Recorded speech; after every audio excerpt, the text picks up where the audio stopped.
이 모든 성경은 역사적 배경, 문화적 배경, 언어적 배경, 그리고 하나님의 의도가 다 들어있는 거죠. 그래서 우리가 이 부분을, 그러니까 문화적 배경, 역사적 배경, 다시 말해서 누가 기록했나, 언제 기록했나, 어떤 상황 속에서 기록했나, 또 누구에게, 수신자라고 그러는데 누구에게 기록했나, 이런 부분들을 무시하고 성경을 보잖아요. 큰일 납니다. 그래서 항상 우리는 성경의 배경 반드시 공부를 하고 그 부분들을 공부하는 게 좋다. 그래서 성경을 보는 방법이 여러 가지가 있는데, 먼저 숲을 보는 거예요. 전체를 보고, 그리고 나무를 보는 거예요. 나무부터 보면 안 됩니다. 그러면 성경을 사사로이 풀게 돼요. 우리 지난주에 공부했잖아요. 베드로 사도를 통해서 성경을 사사로이 풀지 마라. 사사로이 푼다 그 말은 자신의 개인적인 경험, 또 감정, 자신이 가지고 있는 기존의 지식, 이런 것들을 통해서 성경을 막 풀어가는 거예요. 큰일 납니다. 그래서 성경은 반드시 배경, 역사적 배경, 문화적 배경, 언어적 배경, 누가 언제 무엇을 어떻게 왜 했나, 이런 육하 원칙에 의해서 성경 배경을 공부하고 성경을 공부하는 게 좋다. 그럼 요한일서의 배경은 어떤가, 그 부분에 대해서 공부를 하겠습니다. 요한일서의 배경입니다.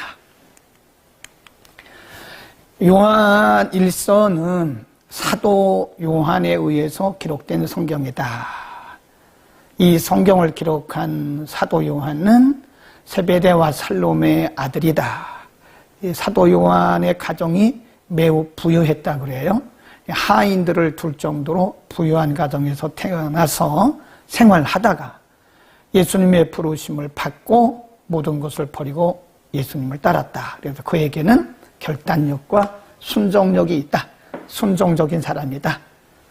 또 요한은 예수님께서 체포되셨을 때 대제사장의 집문까지 따라갈 정도로 용기가 있는, 다른 제자를 다 도망갔는데 특별히 베드로, 야고보와 함께 예수님의 특별한 사랑을 받았던 제자 3인방 중에 하나이기도 하다.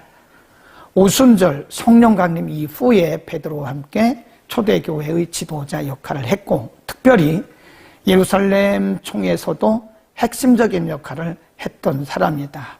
에베소 교회에서는 감독으로 사역을 했다. 그래서 요한일서는 사도 요한이 에베소에서 감독으로 사역을 할 때 기록된 것이다. 이렇게 보고 있습니다. 요한일서의 역사적 배경 기록인데, 요한일서는 같은 사도 요한이 기록한 요한복음보다는 한참 뒤죠. 예, 한참 뒤에 기록된 성경이다. 요한복음이 주후 90년경에 기록되었다면 요한일서는 그보다 10년 정도, 10년 안쪽 저쪽이죠. 어떤 분은 96년 혹은 100년경에 기록될 것이다, 기록됐을 것이다 라고 보고 있습니다. 사도 요한이 요한일서를 기록하게 된 이유는 당시 만연해 있던 이단 사상, 줄급시다, 영지주의자. 그 당시 최고의 이단은 영지주의였습니다. 영지주의자들의 잘못을 지적하고 잘못된 영지주의로부터 교회를 바로 세우고 성도들의 신앙을 건강하게 지킬 목적이 있다. 영지주의가 뭐냐? 거기 보세요. 영지주의자들은 육체를 경시합니다. 결혼할 필요도 없다. 결혼했으면 뭐 성생활도 그건 할 필요도 없다. 뭐 죄 짓는 것은 중요한 게 아니다. 그래서 영만 중요하다고 보는 거예요. 영. 그래서 예수님께서 인간의 몸을 입으시고 오신 성육신을 하나님의 환상으로 보는 거죠. 예수님의 신성을 부인하기도 합니다. 그러므로 요한일서는 이와 같은 비성경적인 이단들을 경계하고 하나님의 사랑을 실천하면서 교회와 성도들을 보호할 목적으로 기록이 되었다. 특징이 뭐냐? 요한일서는 편지의 형태가 아닙니다. 서라고 해서 편지이긴 하지만 편지의 형태가 아니죠. 그래서 다른 서신과는 다르게 수신자가 없어요. 그 대신에 나의 자녀들아, 아이들아, 형제들아 이런 표현이 있어서 일반 모든 성도들을 대상으로 하고 있는 것이 아니냐 그렇게 보는 거죠. 회람서신. 회람이란 말은 돌려본다는 뜻입니다. 이 교회만 보는 것이 아니라 여러 교회 돌려보는 것을 회람이라 그럽니다. 두 번째 요한일서는 다른 서신에 비해서 말씀, 생명, 빛, 사랑, 영생과 같은 줄겁시다. 복음의 핵심적인 용어들이 많이 사용되고 있어요. 복음의 핵심, 말씀, 생명, 빛, 사랑, 영생 이런 용어들. 세 번째, 요한일서는 이단들에 대해서 경계하기 위해서 기록하였기 때문에 예수님에 대한 분명한 변증적인 서신이다. 그래서 변증서다. 예수님을 증거하는 변증서다. 네 번째 요한일서는 예수님께서 하나님의 아들이시고 메시아이시고 하나님의 기름 부음을 받은 자다. 이렇게 설명을 하죠. 자, 그 다음엔 우리가 한 눈에 볼 수 있도록 수평선상에 보면 그 뒤쪽이죠. 오른쪽 맨 끝에 좀 보면 사도 요한이 100년 전후에 순교한 거로 보는 거죠. 베드로가 68년, 사도 바울이 67년. 그 어간이죠. 그러니까 베드로와 요한의 순교 그 사이, 그러니까 95년에서 100년 사이에 기록된 것이다. 그렇게 보는 거죠. 예. 요한복음은 85년에서 95년 그런 거 보는 거죠. 자, 그러니까 사도 요한이 기록한 것을 우리가 요한복음 그러잖아요. 요한복음. 요한이 기록한 복음이다. 그리고 또 요한이 기록한 첫 번째, 두 번째, 세 번째 그런 거죠. 그러니까 총 4권의 성경을 기록했다. 사도 요한은 총 4권의 성경을 기록한 분이다. 이렇게 보시면 되고요. 그러나 요한복음은 85년에서 90년 사이에 기록이 됐고 요한 1서, 2서, 3서 나중에 또 요한 계시록도 쓰죠. 사실은 요한 계시록도 또 쓰죠. 사도 요한이. 그러니까 5권이죠. 5권. 앞에 요한이 다 들어가죠. 요한에 의한 계시록. 그러니까 복음으로 말하면 이렇게 보고 계시록을 하나 더 써서 5권이다. 요한계시록은 100년 전후죠. 그러니까 요한 1, 2, 3서도 100년 전후이긴 하지만 이거는 96년에서 100년으로 보는 것이다. 요한계시록은 맨 나중에 반모섬에서 기록한 것이다. 같이 베드로, 야고보, 요한 이 세 분이 3인방이라고 그랬잖아요. 그런데 베드로는 베드로 전서, 후서 2권 썼어요. 야고보는 야고보서 1권 썼죠. 근데 요한은 요한 복음 하나, 요한 1, 2, 3서 3권, 요한 계시록까지 하면 5권의 성경을 기록하게 하셨다. 물론 하나님께서 왜 그렇게 하셨는지는 뭐 우리가 정확히 알 수는 없지만 이렇게 보면 하나님께서 베드로에게는 베드로에 있는 장점을 통해서 성경을 기록하게 하셨고 또 야고보는 야고보에게 있는 장점을 통해서 성경을 기록하게 하셨고 요한은 요한 나름대로의 그 장점을 통해서 성경을 기록하게 하셨다. 이렇게 보시면 되겠습니다. 자, 그러면 1장부터 우리가 쭉 가겠습니다. 1장입니다. 1장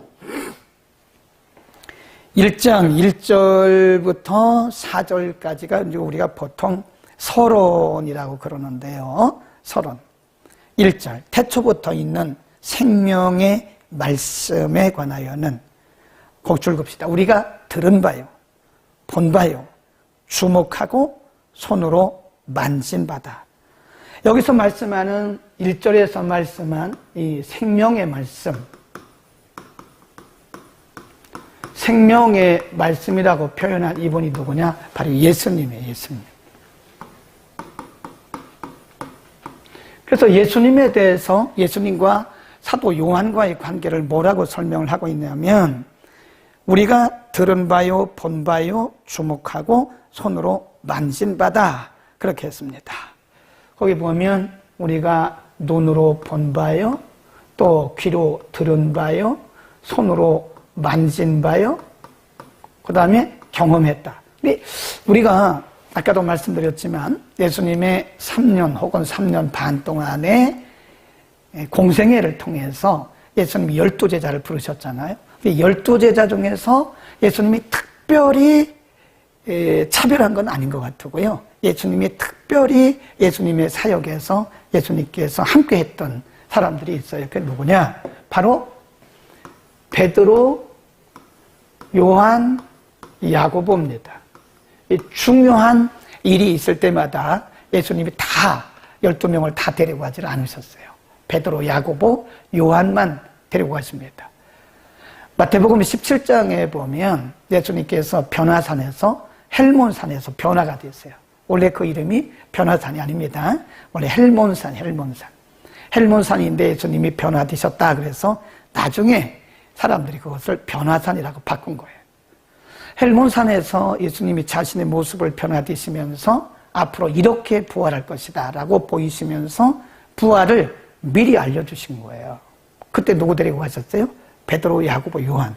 나머지 9명의 제자들은 다 산 아래에 있었어요. 산 아래. 죽은 나사로를 살리러 갔을 때도 베드로, 야고보, 요한. 야이로의 딸을 살리러 가실 때도 베드로, 야고보, 요한. 그러니까 이런 것을 보면 예수님은 앞으로 이들을 쓰시기 위해서 미리 경험을 주신 거예요. 예. 앞으로 이들이 순교할 것도 아시고 복음을 위해서 순교해야 되기 때문에 어떤 확신이 없으면 순교 못 하잖아요. 그러니까 미리 이들을 항상 데리고 다니시면서 보게 하시고 듣게 하시고 경험하게 하셨다. 지금 그 얘기를 하고 있는 거예요, 지금. 그러니까 지금 사도 요한이 이 요한 1서를 전하면서 머뭇거리지를 않잖아요. 주춤거리지를 않잖아요. 왜 그러죠? 이미 예수님, 생명의 말씀이신 그분과 함께 했고 그분의 사역을 받고 눈으로 보았고 손으로 만져봤고 귀로 들었다 이겁니다. 다시 한번 보세요. 그래서 그는 당당하게 지체 없이 주춤하지 않고 얘기를 할 수 있었다. 다시 보세요. 1절. 태초부터 있는 생명의 말씀에 관하여는 우리가 들은 바요, 눈으로 본 바요, 주목하고 우리의 손으로 만진 바라. 그러니까 이것을 우리가 오늘날로 말하면 이 경험, 개인적인 경험, 이거를 말로 표현한 게 뭐냐? 간증, 그 말이에요. 간증. 오늘 우리에게 하나님께서 특별한 경험을 하게 하시고 특별한 간증거리를 주시는 것은요, 우리가 남들보다 믿음이 좋아서 그런 거 절대 아닙니다. 오해하면 안 돼요. 착각하면 안 돼요. 누구나 마찬가지예요. 하나님께서 우리에게 어떤 신령한 은혜를 주시고 어떤 영적인 세계를 보게 하시고 듣게 하시고 하나님의 말씀을 잘 깨닫게 하시고 경험하게 하시고 삶을 통해서 하나님의 살아계심을 느끼게 눈으로 보고 귀로 듣고 손으로 만질 수 있게 하시는 특별한 경험을 주신 것은 우리가 남들보다 의롭고 남들보다 기도를 많이 하고 남들보다 우리가 믿음이 좋아서 그런 건 절대 아닙니다. 거기에 착각하면 안 돼요. 착각해서 깨어나셔야 돼요. 그게 아니고 하나님의 의도가 있는 거예요. 하나님의 의도. 이거를 다르게 말하면 하나님의 목적이다. 그러니까 하나님께서 우리에게 어떤 은혜를 주실 때는 항상 생각해야 돼요. 내가 믿음이 좋아서 그런 게 아니고 내가 기도를 많이 해서 그런 게 아니고 나를 통해서 하나님이 하시고자 하시는 목적과 하나님의 의도가 있다는 거예요. 이걸 잊어버리면 안 돼요. 하나님의 의도와 목적을 잊어버리면 우리는 자꾸 나를 주장하게 돼요. 내가 기도했더니 내가 믿음 내가 그래요. 나중에는요 하나님의 은혜가 싹 없어져요. 그럼 교만이죠. 하나님이 더 이상 이런 사람들을 쓰시지 않습니다. 자, 그렇게 보시고요. 쭉 내려갑니다. 2절 이 생명이 나타나신 바 된지라 이 영원한 생명을 우리가 보았고 증거하여 너희에게 전하노니 이는 아버지와 함께 계시다가 우리에게 나타내신 바 되었다. 왜 이런 말을 한다고 그랬죠? 아까 영지주의를 얘기했죠. 영지주의. 이 노스티시즘이라고 하는데요. 영지주의는 모든 것이 다 영이라는 거예요. 영. 육을 부인하는 거죠. 육을 부인하는. 그러니까 예수님은 하나님이시면서 또 사람이세요. 완벽한 하나님이시면서 완벽한 인간입니다. 그래서 이것을 예수님의 신성, 이것을 예수님의 인성이라고 그러는데, 영지주의자들은 예수님의 신성만 인정하는 거예요. 거의 예수님의 인성을 부인합니다. 왜? 육은 죄이니까. 육은 더러운 것이니까. 육은 부패했으니까. 그 당시 영지주의가 굉장한 이단이었어요. 오늘날 신천지나 이런 여호와 증인같이 그런 이단이었다. 영지주의가. 그런데 사도 바울이 뭐라고 설명을 하냐면, 그는 영원하신, 다시 보세요. 그는 영원하신 생명이었다. 그래서 아버지와 함께 계시다가 그리고 우리에게 나타나신 바 되었다. 그는 영원하신 생명이시고 그분은 하나님이시고 하나님과 함께 계시다가 우리의 구원을 위해서 그분이 인간의 몸을 입고, 그러니까 인간을 입으셨어요. 인간의 몸을 입으셨어요. 그래서 여기를 신성이라고 그러고 여기를 인성이라고 합니다. 그래서 예수님은 이성이란 말은 신성과 이성이 하나의 인격을 가진다. 이성, 일인격. 우리는 뭐죠? 일성이죠. 우리는 인성밖에 없죠. 우리는 신성이 없어요. 근데 예수님은 하나님이시면서 동시에 사람이라는 거예요. 이성, 일인격. 신성과 인성이 하나의 인격을 이뤘다. 근데 그 당시에 영지주의자들은 이거를 부인한다. 인성을 부인한다는 거예요. 네, 영으로만 오셨다. 몸으로 오시지 않았다. 그래도 계속해서 뒤에 가보면 누가 이단이냐? 이걸 부인하는 게 이단이라는 거예요. 예수님의 신성이나 인성을 부인하면 둘 중에 하나를 부인하든지 이 두 개를 다 부인하면 그건 무조건 이단입니다. 좀 이단들이 많잖아요. 잘 보셔야 됩니다. 그런 말씀을 하고 있습니다. 자, 쭉 내려갑니다. 5절. 하나님의 본질, 예수에 대해 본질이 우리가 저에게서 듣고 너에게 전하는 소식이 이것이니 곧 하나님은 빛이시라.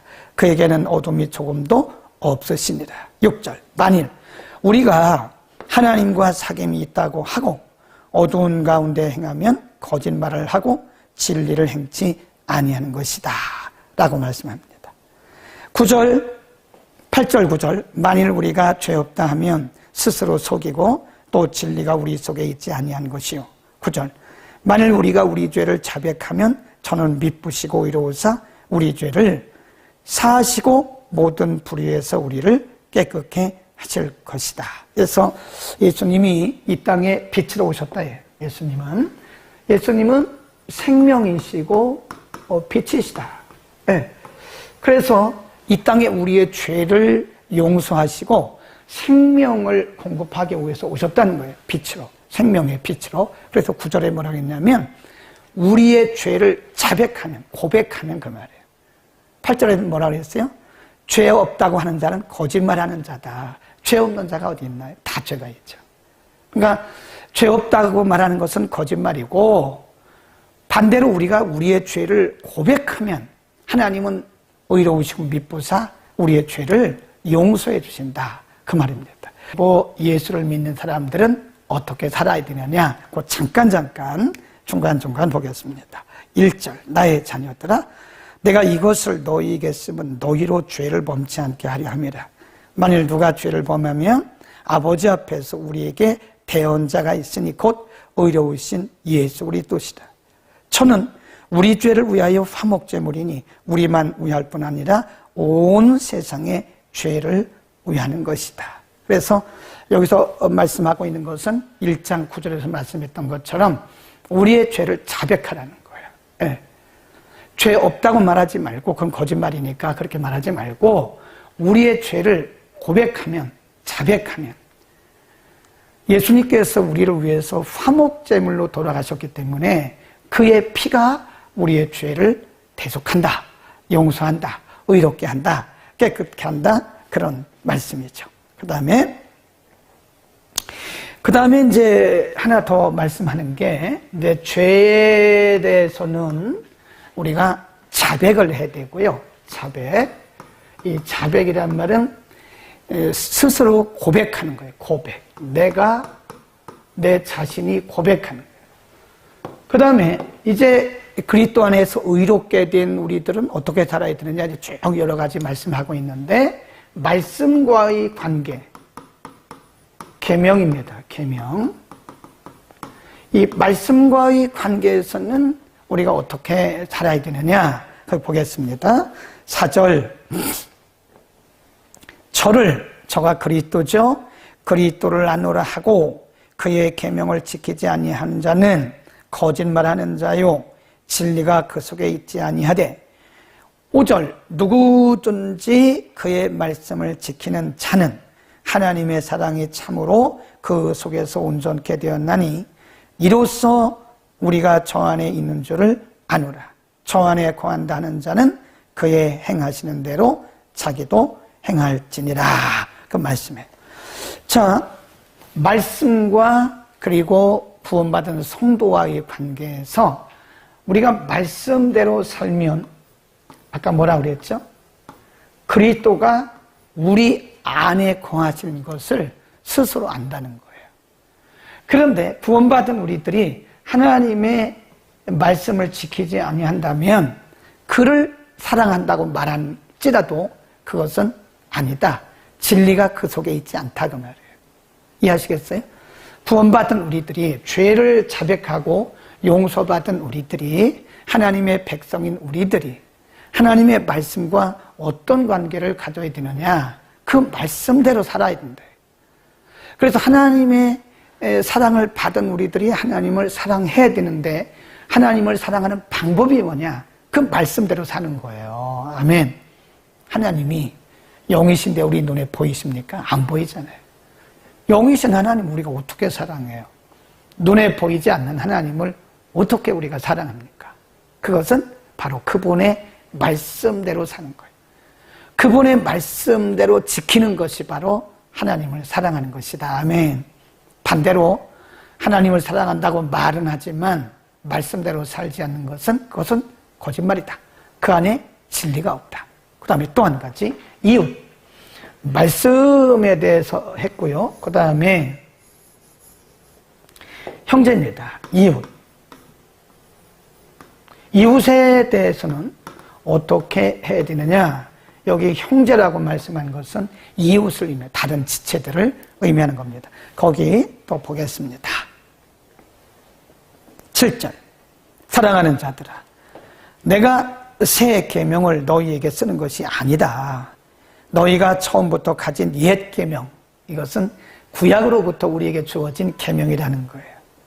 너희가 처음부터 가진 옛 계명이니 이 옛 계명은 너희의 들은 바 말씀이거니와 다시 생각나기 위해서 내가 너희에게 말한다. 그게 뭐냐? 8절.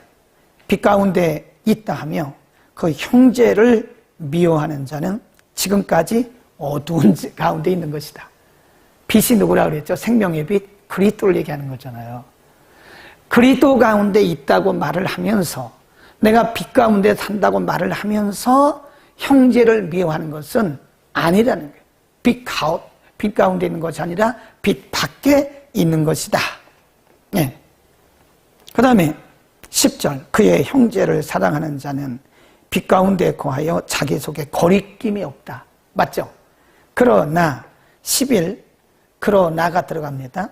다른 번역에 보면 그러나가 들어가요. 그러나 형제를 미워하는 자는 어두운 가운데 있고 또 어두운 가운데 행하여 갈 곳을 알지 못하는 이는 어둠이 그의 눈을 멀게 하였다. 무서운 말씀이죠. 하나님을 사랑한다고 말을 하고 또 말씀대로 산다고 말을 하면서 우리가 수평적으로 이웃을 사랑하지 못한다면, 형제를 사랑하지 못한다면 거짓말이라는 그것도. 네. 요한이 오늘 메시지를 굉장히 강하게 말씀해요. 그것도 아니라는 거예요.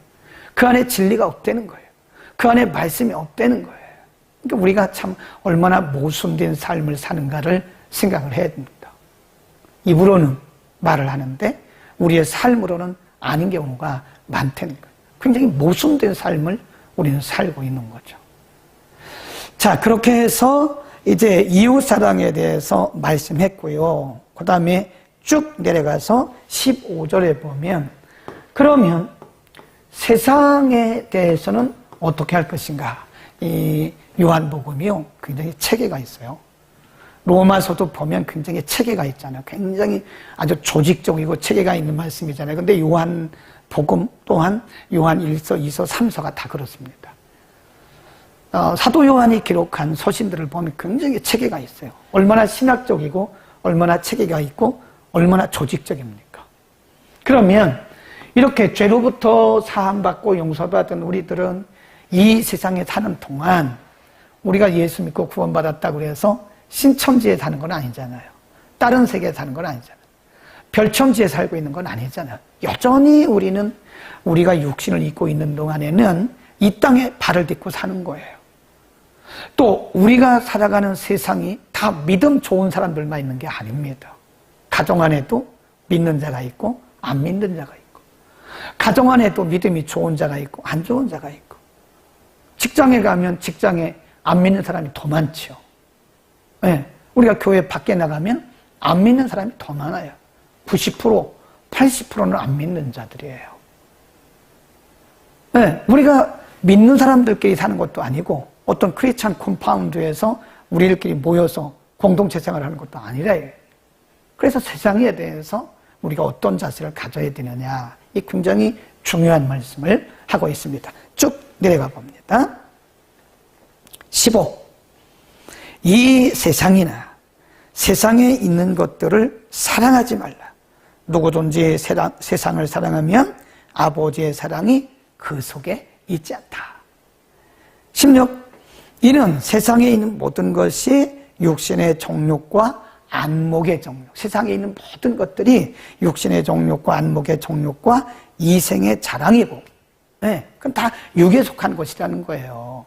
육을 부인할 수는 없지만 육에 속한 거라는 거예요. 탐욕, 이생의 자랑, 육신의 정욕, 안목의 정욕, 이게 다 세상에 속한 것이라는 거예요. 그 안에는 하나님의 사랑이 없다, 그런 겁니다. 그래서 이 세상이나 세상에 있는 것들, 그 영어 성경에 보면 everything in the world 그랬어요. 세상에 있는 모든 것 그랬어요. everything in the world. 세상에 있는 모든 것들을 사랑하지 말아라. 우리가 사용은 하죠. 그러죠. 세상에 있는 것들을 사용 안 하면 우리가 어떻게 살아요? 음식을 먹기는 먹되 음식을 탐하지 말라는 거예요. 우리가 의복을 어떻게 안 입을 수 있나요? 의복을 입어야 되죠. 의복을 입되 옷을 탐하지 말라는 거예요. 우리가 돈이 없으면 어떻게 삽니까? 당장에. 에? 저는 이제 오늘 이 방송 마치고도 서초동에 또 누구 만나러 가야 되는데 어떻게 가요? 돈 없으면 어떻게 가요? 기름도 넣어야 되고 차도 있어야 되고 사람 만나면 또 음식도 먹어야 되고, 돈이 우리에게 있을 때 돈을 사용은 하되 돈을 사랑하지 말라. 그렇죠? 분명히 그렇잖아요. 세상을 사랑하지 마라. 세상에 있는 것이 또 사랑하지 마라. 그러니까 세상에 있는 것들을, 세상이나 세상에 있는 것들을 사랑하지 말라 그랬지, 사용하지 말라 그런 건 아니잖아요. 사용은 하되 사랑은 하지 마라. 집착하지 마라. 탐심을 갖지 마라, 그 말이에요. 이해하시겠죠? 그 다음에 쭉 내려갑니다. 네. 18절에 가보면 이단에 대한 얘기를 한 번 더 합니다. 18절에 보면 적그리스도가 누구냐? 이 적그리스도란 말은요, 이게 엔티크라이스트라 그러는데 그리스도를 대적하는 자, 그리스도를 방해하는 자. 17절에서 누가 적그리스도냐 이렇게 말씀해요. 18절입니다. 18절에 보면 누가 적그리스도냐. 18절. 아이들아, 형제들아, 그 말에 성도들이여, 이것이 마지막 때라. 적그리스도가 이르겠다 함을 너희가 들은 것과 같이 지금도 많은 적그리스도가, 그러니까 적그리스도는 하나가 아니라는 거예요. 에? 많은 적그리스도라 그랬어요. 적그리스도가 하나가 아닙니다. 그리스도를 반대하는 엔티크라이스트가 하나가 아니에요. 많은 적그리스도가 거기 보면 이미 세상에 일어났다.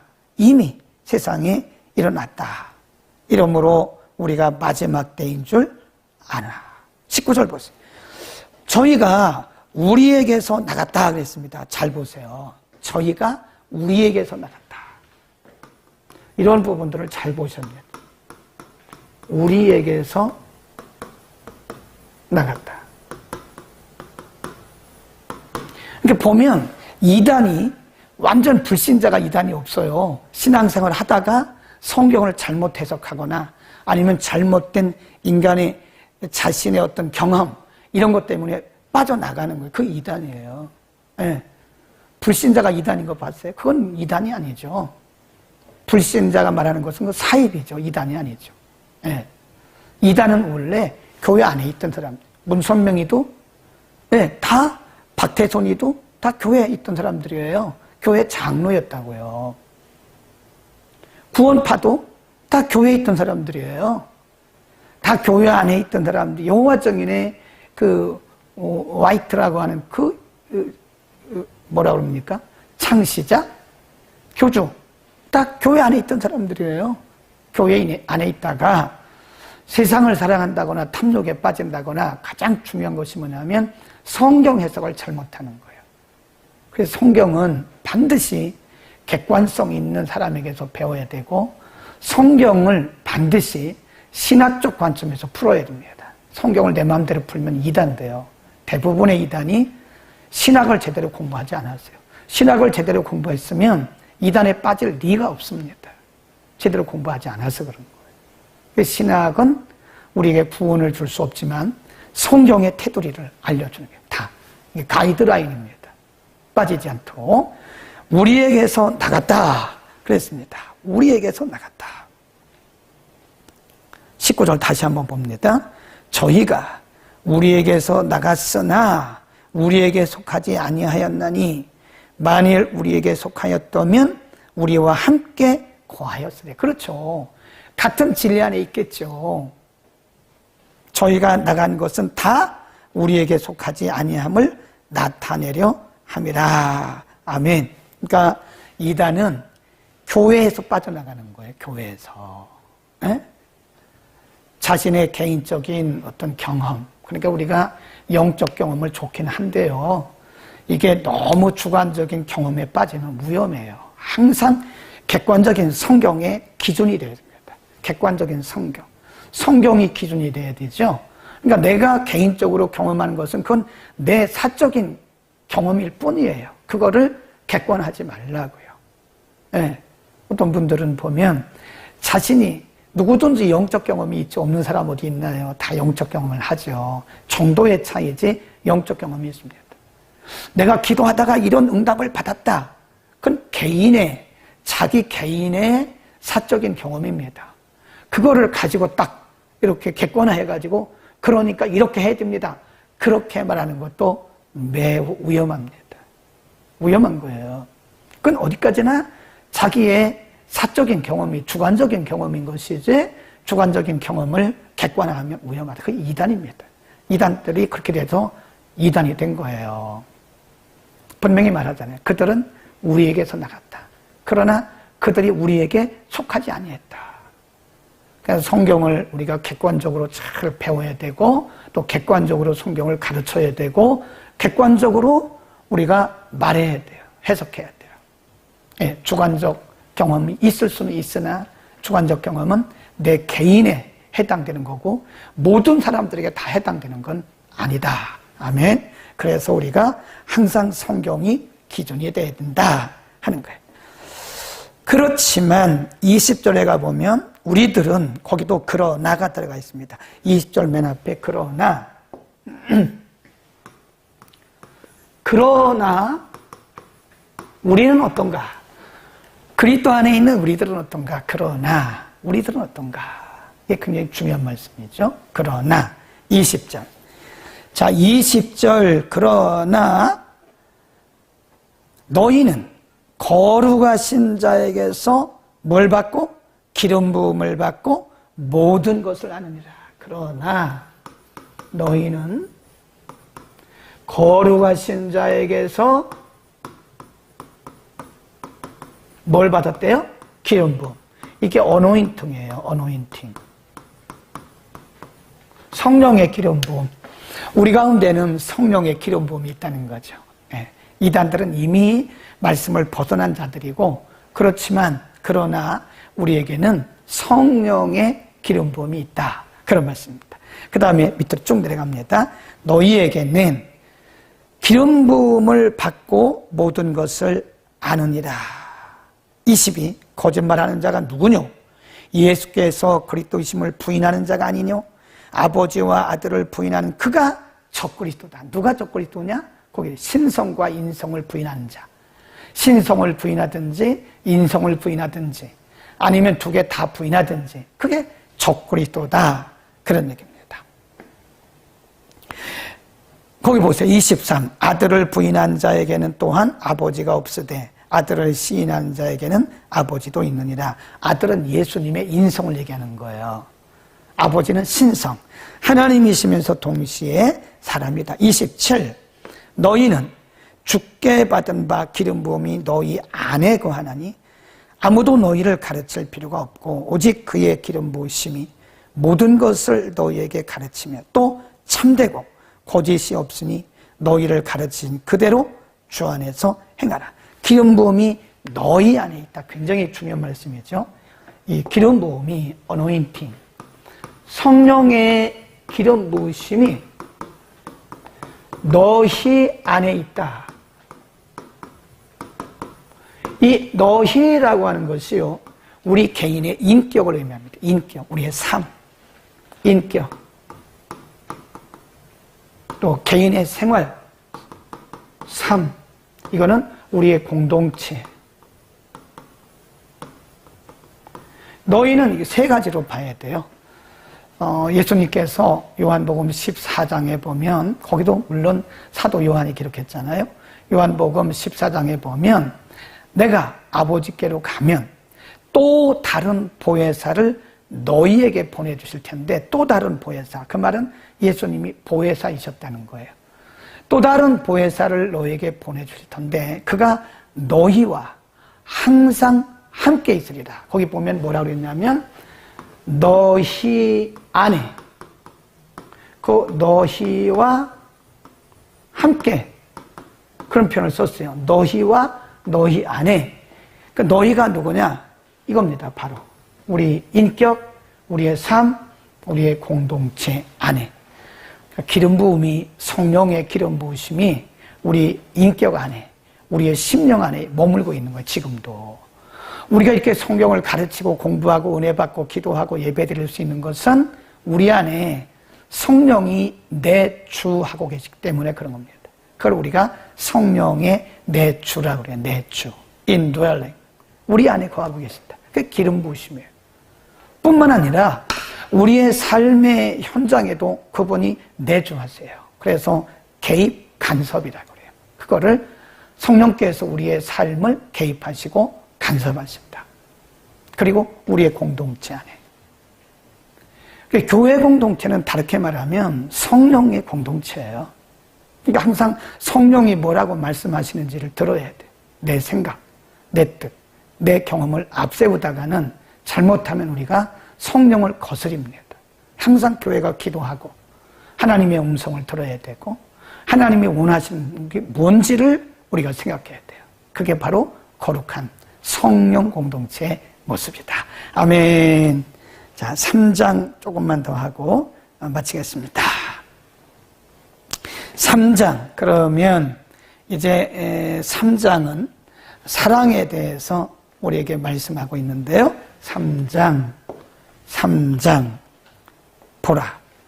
아버지께서 어떠한 사랑을 우리에게 주사 하나님의 자녀라 일컬음을 얻게 하셨는고 우리가 그러하도다. 그러므로 세상이 우리를 알지 못하면 그를 알지 못하기 때문에 그런 것이다. 그랬습니다. 쭉 내려가다가 그 사랑에 대해서 한 번 더 말씀을 하는데요. 2절 사랑하는 자들아 우리가 지금은 하나님의 자녀라 장래에 어떻게 될 것은 아직 나타나지 아니하였으나 그가 나타내심이 되면 우리가 그와 같을 줄을 아는 것은 그의 계신 그대로 올 것. 이건 이제 예수님의 재림을 의미하는 거고요. 3절 주를 향하여 이 소망을 가진 자마다 그의 깨끗하심과 같이 자기를 깨끗하게 하느니라. 죄를 짓는 자마다 불법을 행하나니 죄는 불법이다. 8절로 가보세요. 8절 죄를 짓는 자는 마귀에게 속하나니 이거 줄굽시다. 무서운 말씀이죠. 죄를 짓는 자는 마귀에게 속하나니 마귀는 처음부터 범죄함이라. 하나님의 아들이 나타나신 것은 마귀의 일을 멸하려 하십니다. 11 우리가 서로 사랑하자. 그 말씀 이제 드디어 사랑에 대한 말씀을 해요. 우리가 서로 사랑하자. 이는 너희가 처음부터 들은 소식이다. 가인같이 하지 마라. 가인이 자기 동생 아벨을 시기했잖아요. 질투했잖아요. 정상적인 사람이라면 자기 동생의 재물이 하나님 앞에 받아들여지고 하나님이 그를 기뻐하시면 정상적인 형이라면 기뻐해야죠. 아, 하나님이 내가 부족해서 내 것은 안 받으셨지만 하나님이 내 동생 받으셨구나. 감사하고 박수 쳐줘야죠. 그런데 가인은 어떻게 했어요? 굉장히 불쾌한 거예요. 하나님이 왜 자기 동생 것만 받고 내 건 안 받으시네. 하나님이 그에게 말씀하셨어요. 그러니까 화를 내면서 그 속에 아벨을 자기 동생 아벨을 죽이려고 하는 마음을 갖다가 나중에 죽이잖아요. 그러니까 가인같이 하지 말라는 거예요. 다시 보세요. 12절 가인같이 하지 마라. 이는 악한 자에게 속하여 그 아우를 죽였으니 어찌경경 자기의 행위는 악하고 아우의 행위는 의로움이라. 15절 보세요. 더 이렇게 강하게 말씀을 합니다. 그 형제를 미워하는 자마다 살인한 자다. 벌써 가인은 사실 가인은 미움이 북받쳐 오르고 그 질투심이 북받쳐 올라가지고 나중에 행동으로 옮겨서 죽인 거예요. 아벨을. 그런데 오늘날 우리가 실질적으로 우리의 손을 쳐서 사람을 죽이지 않을지라도 마음으로 형제를 미워하는 것은 이미 살인한 거나 마찬가지다. 더 무서운 말씀이죠. 다시 보세요. 15절 그 형제를 미워하는 자마다 살인하는 자니 살인하는 자마다 영생이 그 속에 거하지 않는 것을 너희가 아는 바라. 그래서 서로 사랑하. 18절 보면 그러면 사랑의 방법에 대해서 말씀하면서 18절에 보면 17절부터 읽읍시다. 17절부터 보면 사랑이 진정한 사랑이 뭐냐? 17 누가 이 세상 재물을 가지고 형제의 궁핍함을 보고도 도와줄 마음을 막으면 하나님의 사랑이 어찌 그 속에 있겠냐. 형제가 지금 먹을 것이 없어서 굶고 있어요. 입을 옷이 없어서 지금 헐벗고 있어요. 죽어가고 있어요. 그런데 말하기를 야고보서의 말씀과 비슷해요. 그 사람에게 말하기를 아무것도 주지 않으면서 빈말로만 그냥 말로만 하는 거죠. 배부르세요. 내가 기도하겠습니다. 당신이 배부르기를 제가 기도하겠습니다. 이거 헛말이라는 거예요. 헛말. 말로만 하는 거예요. 그런 말은 하지 마세요. 내가 기도하겠습니다. 하시면 진짜 기도하세요. 그냥 말로만 우리가 그걸 뭐라 그래요? 립 서비스라 그래요. 말로만 하는 걸 립 서비스 한다 그래요. 사람이 지금 당장 돈이 없어가지고 굉장히 어려움을 당하고 있어요. 그런데 제가 당신에게 하나님께서 물질의 복을 주시도록 기도하겠습니다. 그리고 그에게 당장 필요한 돈 10,000원도 안 줘요. 그건 아니라는 거예요. 그 뒤에 보세요. 18절에 이렇게 말씀합니다. 자녀들아, 우리가 말과 혀로만 사랑하지 말고, 네. 말과 혀로만, 그러니까 립서비스 하지 말고, 말과 혀로만 하지 말고 행함과 진실함으로 하자. 아멘. 사랑은 실천이 있어야 돼요. 데살로니가 교회가 참 멋진 교회입니다. 큰 교회는 아니에요. 근데 데살로니가 교회가 굉장히 젠틀한 교회예요. 멋있는 사람들이 모인 교회. 교회는요, 건물이 멋있다고 멋있는 게 아니에요. 조직이 멋있다고 멋있는 게 아니에요. 교회는 여러 가지 조건 중에 첫째, 2장에 보면, 데살로니가전서 2장에 보면 하나님의 말씀을 받을 때 사람의 말로 아니하고 하나님의 말씀으로 받았다. 가끔 보면 뭐 그렇게 생각할 수는 있습니다만은 설교 듣다가 상처받는 사람이 있어요. 설교 듣고 상처받아요. 왜 그럴까요? 사람의 말로 받은 거예요. 저 사람이 지금 저 목사님이 나들으라고 그랬구나. 강단에서 나를 지금 치고 있구나. 아니, 그런 목사님 어디 있겠어요? 목사님의 인격을 그렇게 보면 안 돼요. 때로는 교육상 필요해서 전체 들으라고 말은 할 수 있겠지만 어떤 한 사람을 딱 지목해가지고 그런 목사님이 어디 있겠어요? 물론 있긴 있겠지만 저는 그렇지 않다고 생각해요. 예. 근데 간혹 보면 그렇게 스스로 상처받는 사람이 있어요. 사람의 말로 받는 거예요. 하나님의 말씀으로 들어야 되는데 사람의 말로 받아요. 데살로니가 교회가 너무 멋있는 교회는 바울이 복음을 전할 때 많은 사람들이 바울에게 당신의 사도권을 보여라, 뭐 이래라 저래라 그랬지만 데살로니가 교회 성도들은 사도 바울에 대해서 그런 말을 하지 않아요. 그리고 바울의 말로 듣지 않고 하나님의 말씀으로 받았다. 얼마나 멋있습니까? 그 다음에 데살로니가 교회가 1장에 보면 거기 보면요, 믿음의 역사, 그 다음에 사랑의 수고, 소망의 인내, 이 부분이 중요한 거예요. 네, 데살로니가 교회는요, 말로만 믿음이 아니에요. 믿음의 역사가 실제로 일어났어요. 믿습니다. 그렇게 끝나는 게 아니라니까요. 말로만 믿습니다. 그런 게 아니에요. 믿음의 역사가 가시화됐어요. 그 다음에 사랑의 수고란 말은 지금 여기 말씀한 것처럼 말로만, 입술로만, 혀로만 사랑하는 것이 아니라 행함, 수고. 이 수고란 말이 뭔지 아세요? 희생, 헌신, 그런 얘기입니다. 사랑에는 반드시 희생과 헌신이 들어가야 돼요. 그러니까 헌신이 없는, 수고가 없는 사랑은 말로만 하는 사랑입니다. 내게 있는 것을 베풀어야죠. 내게 있는 것을 나눠야죠. 그러니까 말로만, 집사님 내가 기도할게. 분명히 기도해야 돼요. 그것도 좋지만 필요한 것을 주라 이겁니다. 지금 배고픈 자에게 먹을 것을 주고, 헐벗은 자에게 옷 한 가지라도 주고, 네, 갇힌 자에게 한 번이라도 찾아가 주고, 그런 거죠. 말로만 집사님 힘내, 그렇게 하지 말라는 거죠. 물론 그 말도 필요하죠.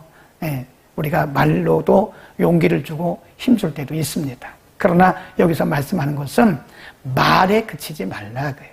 말에 그치지 말고 필요한 것을 그들에게 공급해줘라. 그래서 형제들아, 우리가 말과 혀로만 사랑하지 말고 행함과 행함, 액션, 행함과 진실함으로 하자. 립서비스 하지 말고. 아멘.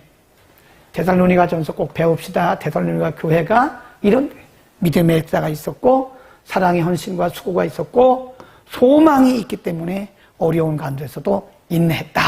아멘. 자, 오늘 여기까지 하겠습니다. 4장, 5장은 다음 주에 하는데요.